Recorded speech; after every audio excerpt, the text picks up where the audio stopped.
Hello dear students, this is Amandeep Kaur. Today I am again here with the video of history, which is chapter 8, civilizing the native, educating the nation.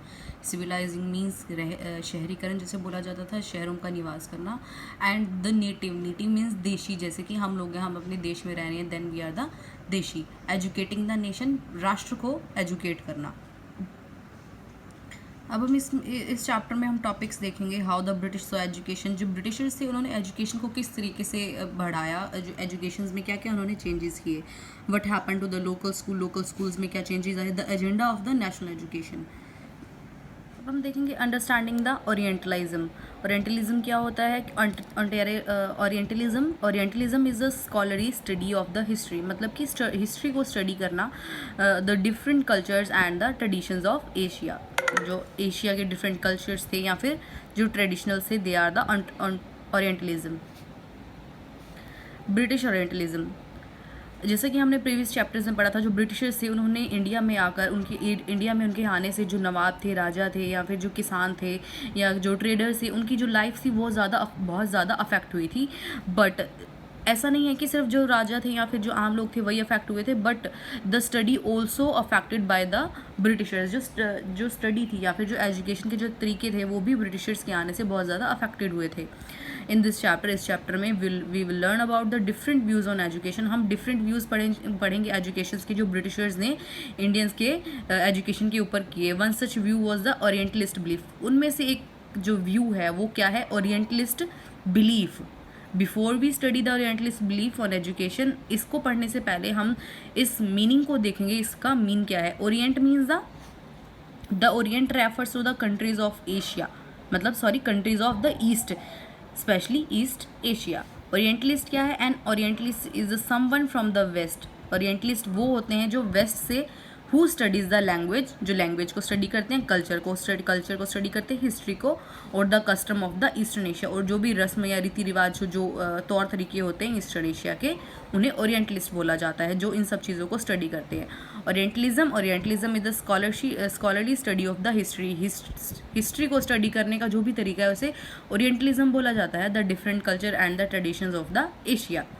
अब हम देखें orientalist belief on the education, वो क्या था. The orientalist believe that, जो orientalist थे उनका ऐसा मानना था कि study of ancient India text would lead to the development of India. जो भी अगर हम स्टडी करते हैं एंशिएंट को तो उसमें बहुत ज़्यादा डेवलपमेंट्स हम कर सकते हैं. They believe that India had a glorious past. उनका ये मानना था कि इंडिया का जो पास्ट है वो बहुत ज़्यादा अच्छा है.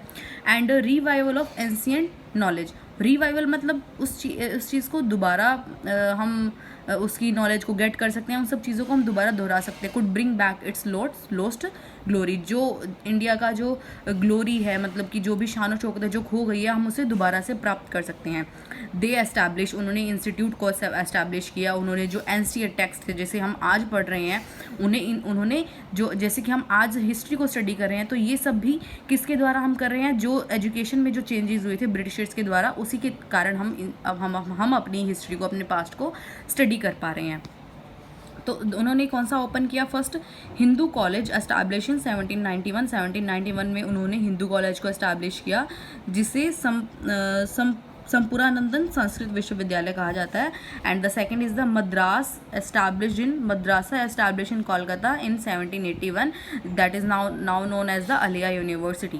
Now we study about that schools in India before and during the British rule.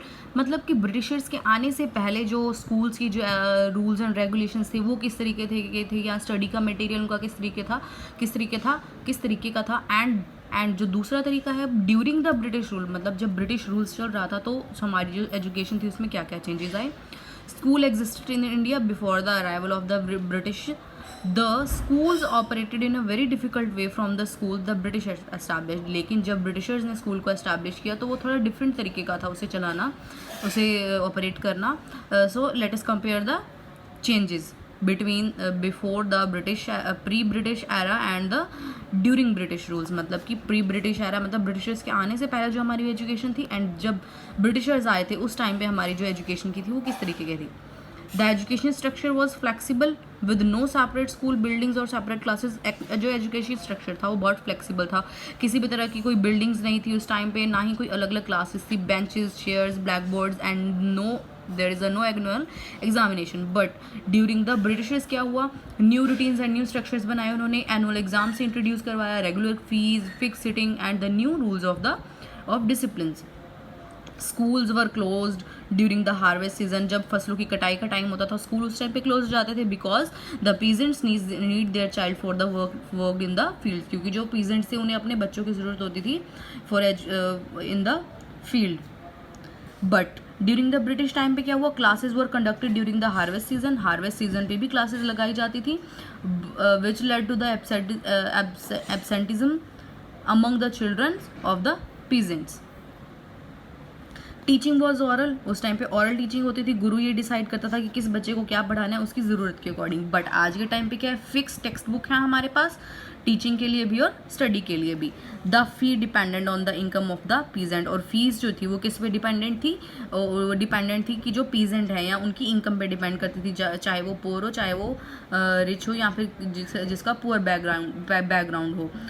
और ब्रिटिश टाइम पे क्या था, all students paid the same school fee. हर एक पीजेंट स्टूडेंट को सेम स्कूल फी देनी पड़ती थी, चाहे वो पुअर फैमिली से बिलोंग करता हो, चाहे वो रिच फैमिली से बिलोंग करता हो. So you can see the picture, the pre British era schools and the during the Britishers the school was that is Pathshala and that is the school. So student, there is a book work also, and the keywords you have to revise all of the keywords. Okay student, your chapter is completed here now, and if you have any kind of doubt then you can message me on my personal window, and hope you understand it well. If you have any kind of doubt then please message me.